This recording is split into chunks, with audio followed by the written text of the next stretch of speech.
Guys मैंने chop कर लिया है वेजीज सूप के लिए।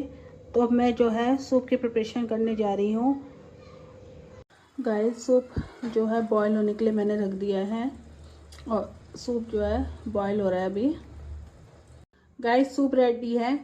सर्दियों में गरम गरम सूप का मजा लीजिए। Please do visit Chatkara Junction. All items please must try like vada pav, pav bhaji, veg kebab, veg momo, veg noodles. Soup best लगा। और सूप का टेस्ट सर? वो तो क्या बोले, मजा आता है खाने में। और कैसा लगा टेस्ट? बहुत बढ़िया। ठीक है मैम, थैंक यू। रेडी है। तो गाइस हमारे कॉम्बो लवर आ गए हैं और वेज सूप भी ट्राई किया है। तो सर कैसा लगा टेस्ट आपको? बहुत टेस्टी था। तो सर आपने हमारे यहाँ पे वेज मोमो और सूप का कॉम्बो ट्राई किया। सर कैसा टेस्ट लगा आपको? That was very nice.